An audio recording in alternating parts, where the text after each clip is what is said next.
तो hello friends, तो आज आ चुके हैं एक और नए वीडियो के साथ। तो मेरा नाम है विजय कुमार। आप देख रहे हैं मेरा ये YouTube channel magical education by Vijay. तो आज के इस वीडियो लेक्चर में हम पढ़ेंगे class 10th science chapter first, जिसका नाम है रासायनिक अभिक्रियाएं एवं समीकरण। तो बिना किसी देरी के स्टार्ट करते हैं अपना ये। हेलो फ्रेंड्स, आज के इस वीडियो लेक्चर में पढ़ेंगे हम क्लास 10th साइंस अध्याय फर्स्ट, जिसका नाम है रासायनिक अभिक्रियाएं एवं समीकरण। तो इसमें सबसे फर्स्ट टॉपिक आता है हमारा रासायनिक समीकरण। रासायनिक समीकरण क्या होते हैं? तो इसमें आपको बता दूं, रासायनिक अभिक्रिया रासायनिक समीकरण द्वारा निरूपित की जाती हैं। रासायनिक समीकरण में तत्वों के प्रत्येक अभिकारक और उत्पाद के रासायनिक सूत्र उनके भौतिक अवस्थाओं के साथ लिखे जाते हैं। तो जैसे आपको बता दूं, उदाहरण के तौर पर मैंने यहाँ पे लिखा है, जब हम कार्बन की ऑक्सीजन के साथ रिएक्शन कराते हैं तो हमें CO2 प्राप्त होता है। यानी कि ये हमारे जो इधर साइड वाले लिखे जाते हैं वो हमारे क्या हुए, अभिकारक हुए। अभिकारक अभिकारक मिलकर के हमारा उत्पाद का निर्माण करता है। यहाँ पे मैंने लिखा है ना, अभिकारक और उत्पाद के रासायनिक सूत्र उनके भौतिक अवस्थाओं के साथ लिखे जाते हैं। तो हमारा रासायनिक समीकरण को लिखने का पैटर्न यही होता है। जैसे कि मैंने यहाँ पे लिखा है कार्बन और कार्बन प्लस ऑक्सीजन, तो हमारा बना कार्बन डाइऑक्साइड। तो हमें हमारा रासायनिक समीकरण को लिखने का पैटर्न यही होता है। तो इसमें सेकंड टॉपिक आता है हमारा रासायनिक अभिक्रिया। अब रासायनिक अभिक्रिया क्या होती है?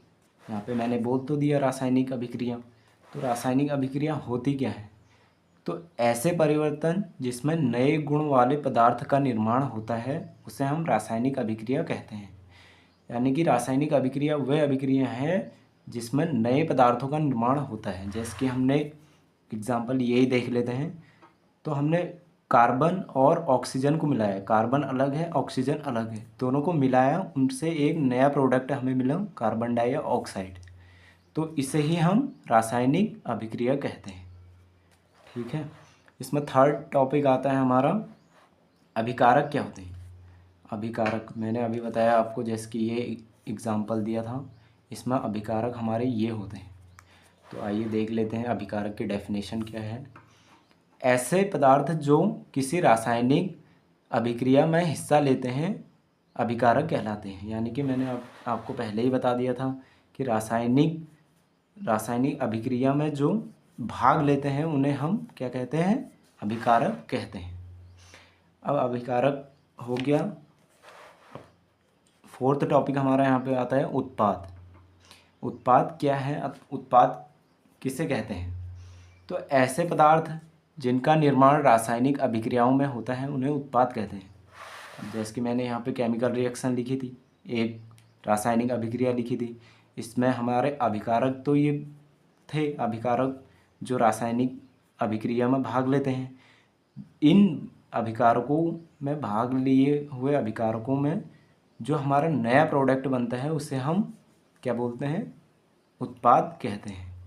यानी कि रासायनिक अभिक्रिया में अभिकारक मिल करके जो नया प्रोडक्ट हमें देते हैं उसे हम क्या कहते हैं, उत्पाद कहते हैं। एंड अभी दूसरा टॉपिक हमारा यहाँ पे आता है रासायनिक अभिक्रियाओं के प्रकार। जो मैंने अभी आपको रासायनिक अभिक्रियाएं बताई, ये रासायनिक अभिक्रिया जैसे कि मैंने एग्जांपल दिया, तो ये रासायनिक अभिक्रियाएं कितने प्रकार के होते हैं? तो ये बहुत से प्रकार के होते हैं। जैसे कि नंबर फर्स्ट पे आता है हमारा संयोजन अभिक्रिया। संयोजन अभिक्रिया क्या होती है? इस अभिक्रिया में दो या दो से अधिक पदार्थ। एंड बढ़ते हैं अपने नेक्स्ट टॉपिक पे, जो आता है हमारा रासायनिक अभिक्रियाओं के प्रकार।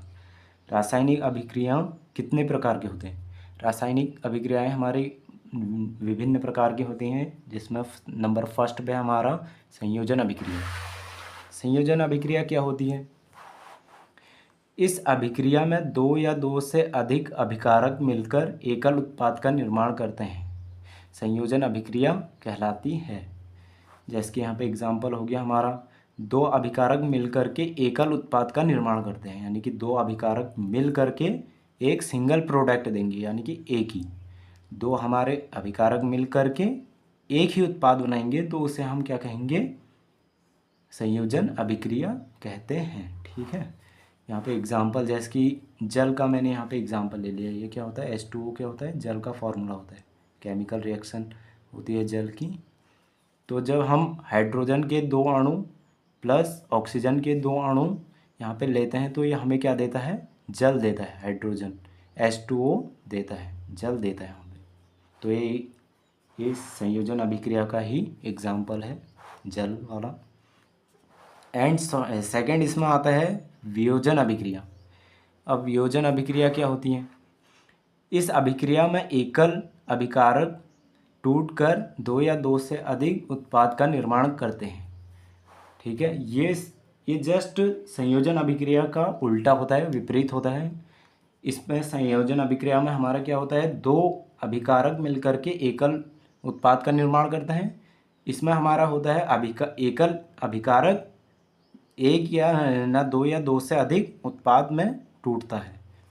तो यहाँ पे मैंने वही लिखा है, यानी कि ए जो हमारा है अभिकारक है, ये टूट करके दो उत्पाद हमें प्रदान करता है। कई बार दो से तीन से चार भी प्रोडक्ट हमें आगे को दे सकता है।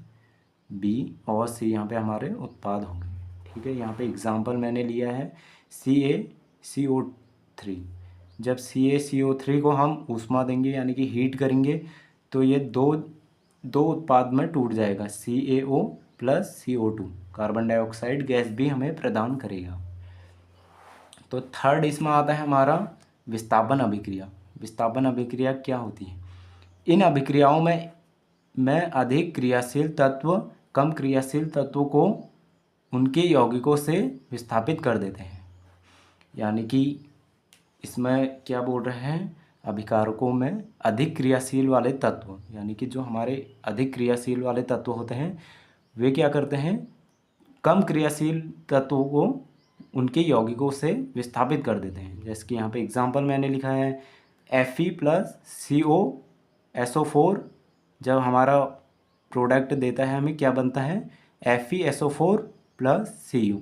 यानी कि आयरन को हम जब कॉपर सल्फेट के विलयन में इनकी केमिकल रिएक्शन कराते हैं, तो ये हमें क्या देता है, ये आयरन जो है कॉपर को विस्थापित कर देगा, यानी कि कॉपर को हटा देगा यहाँ से, एंड कॉपर की जगह पे खुद यहाँ पे आ जाएगा। यानी कि ये आयरन यहाँ से कॉपर को हटा देगा, कॉपर को हटा के खुद कॉपर की जगह पर आ जाएगा, यानी कि ये बन जाएगा हमारा आयरन सल्फेट, और कॉपर यहाँ पे अलग से हमें मिलेगा। ठीक है, एंड फोर्थ इसमें आता है द्विविस्थापन अभिक्रिया। द्विविस्थापन अभिक्रिया में क्या होता है, इस अभिक्रिया में उत्पाद का निर्माण दो यौगिकों के बीच आयनों के आदान प्रदान से होता है। यानी कि इसमें हमारा क्या होता है, आयनों का आदान प्रदान होता है। आयन आपको पता ही होगा, एक तो ऋणायन होता है, एक कैटायन, यानी कि धनायन भी बोलते हैं इसको, कैटायन भी बोलते हैं। एक ऋणायन एक कैटायन यानी कि धनायन। तो इन दोनों आयनों के बीच के आदान प्रदान से इसका निर्माण होता है, इस यौगिक का निर्माण होता है। जैसे कि यहाँ पे हमने एग्जांपल लिया है Na2SO2 प्लस BaCl2, यानी कि ये हमें क्या देगा आगे को प्रोडक्ट, BaSO4 प्लस 2NaCl, यानी कि सोडियम सल्फेट। जैसे कि इसका एग्जांपल हमने लिया है यहाँ पे सोडियम सल्फेट, ये हमें प्लस, इसमें हम अगर बेरियम क्लोराइड को मिला दें, तो ये हमें आगे को प्रोडक्ट क्या देगा, बेरियम सल्फेट देगा प्लस 2 सोडियम क्लोराइड देगा। तो यहाँ पे इसने क्या किया, इनके आयनों के बीच क्या हुआ, आदान प्रदान हुआ, जिससे हमें प्रोडक्ट मिला barium sulphate and sodium chloride. तो नेक्स्ट हमारा है 5वां टॉपिक हमारा आता है यहाँ पे ऊष्माक्षेपी अभिक्रिया। ऊष्माक्षेपी अभिक्रिया क्या होती है, जिन अभिक्रियाओं में उत्पाद के निर्माण के साथ साथ ऊष्मा का भी उत्सर्जन होता है ऊष्माक्षेपी अभिक्रिया कहलाती है। यानी कि ऐसे केमिकल रिएक्शन जिसमें हमें क्या होता है, केमिकल रिएक्शन तो होती है एंड उसमें हमें क्या होता है, ऊष्मा भी अलग से मिलती है। यानी कि एग्जांपल जैसे कि मैंने यहाँ पे लिया है CH4 प्लस O2, जब ये केमिकल रिएक्शन करेंगे आपस में तो हमें मिलेगा CO2 प्लस 2H2O प्लस हमें ऊष्मा भी मिलेगी, यानी कि एनर्जी अलग से मिलेगी। इन अभिक्रियाओं में क्या होता है, हमें इनके केमिकल रिएक्शन तो होती ही हैं, यानी कि रासायनिक अभिक्रिया तो होती है, इनके साथ साथ हमें क्या होता है, ऊर्जा भी मिलती है, ऊष्मा भी मिलती है साथ साथ। एंड नेक्स्ट आते हैं अपने छठे टॉपिक पर, जो है हमारा ऊष्मा शोषी अभिक्रिया। जिन अभिक्रियाओं में अभिकारकों को तोड़ने के लिए ऊष्मा या प्रकाश की आवश्यकता होती है, ऊष्मा शोषी अभिक्रिया कहलाती है। यानी कि इसका कहने का मतलब ये है, जिन केमिकल रिएक्शन में हमें अभिकारक को तोड़ने के लिए ऊर्जा देनी पड़े, यानी कि हमें कोई भी ऊर्जा, या तो सूर्य का प्रकाश हो गया या कोई भी ऐसी एनर्जी देनी पड़े जिससे इसे हमें तोड़ना पड़े, तोड़ने के लिए हमें इसको एनर्जी देना पड़े, तो ऐसी केमिकल रिएक्शन हमारी जो कहलाती हैं ऊष्मा शोषी अभिक्रिया कहलाती हैं, जिसमें हमें अलग से एनर्जी देनी पड़ती है। ऊष्मा क्षेपी अभिक्रिया में क्या था, इसमें तो हमें एनर्जी मिल रही थी, तो ऊष्मा क्षेपी अभिक्रिया में हमें क्या करना पड़ता है, यहाँ अलग से एनर्जी देनी पड़ती है। केमिकल रिएक्शन में एनर्जी हमें खुद देनी पड़ती है। तो यहाँ पे एग्जांपल मैंने लिखा है AgCl जो हमें सॉलिड के रूप में मिलता है।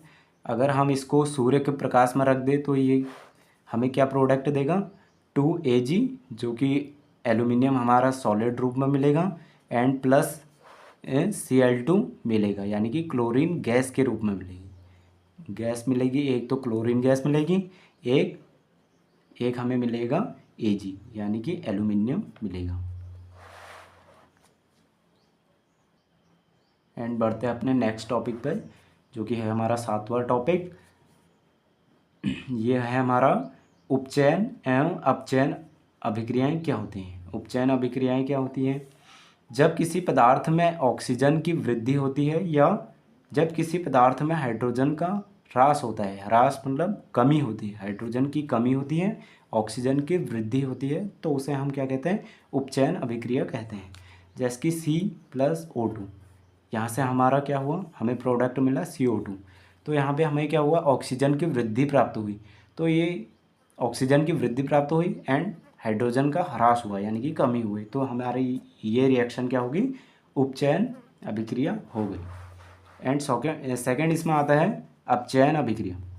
अपचयन अभिक्रिया वह अभिक्रिया होती है जब किसी पदार्थ में ऑक्सीजन का ह्रास होता है, यानी कि ऑक्सीजन की कमी होती है, या फिर जब किसी पदार्थ में हाइड्रोजन की वृद्धि होती है, यानी कि हाइड्रोजन की वृद्धि होती है एंड ऑक्सीजन की कमी होती है, तो उसे हम कहते हैं अपचयन अभिक्रिया।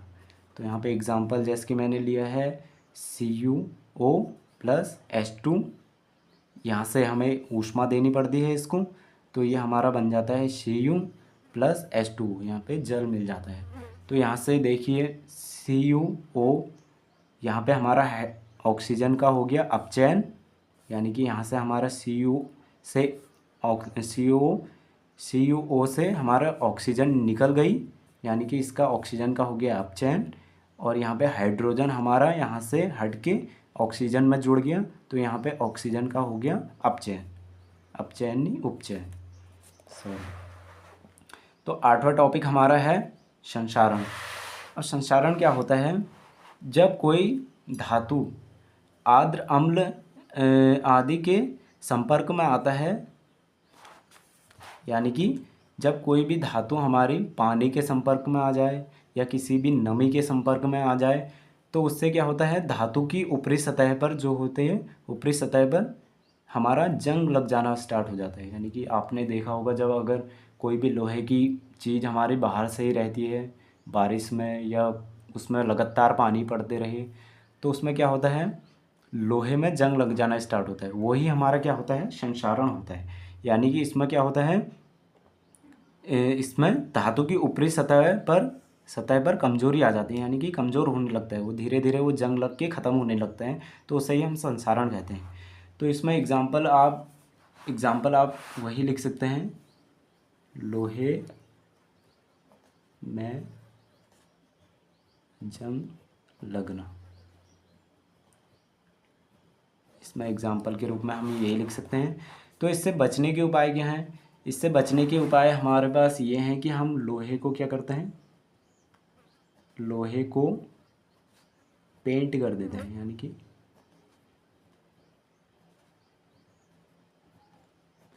यानी कि अगर आपने कभी देखा होगा कहीं पर भी हम किसी भी लोहे की चीज़ को पेंट कर देते हैं, यानी कि पेंट करके उसकी ऊपरी सतह को हम पानी लगने से बचाने के लिए हम उसमें क्या करते हैं, पेंट लगा देते हैं, तो वो हमारा जंग उस लोहे में नहीं लगता। एंड 9th टॉपिक इसमें आता है विकृत गंधिता। तो विकृत गंधिता क्या होता है?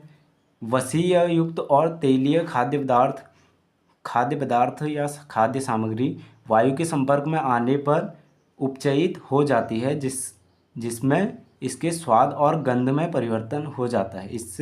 इससे हम विकृत गंधिता कहते हैं। यानी कि आपने देखा होगा कभी भी आप कुरकुरे या चिप्स के पैकेट्स देखेंगे, चिप्स के पैकेट, उन्हें हम क्या करते हैं, पैकेट में यानी कि उसको पैक रखते हैं। अगर वो वायु के संपर्क में आ जाएगी तो वो ख़राब हो सकती है, यानी कि उसमें गंध आ सकती है या उसके स्वाद में परिवर्तन हो सकता है, तो उसे ही हम विकृत गंधिता कहते हैं।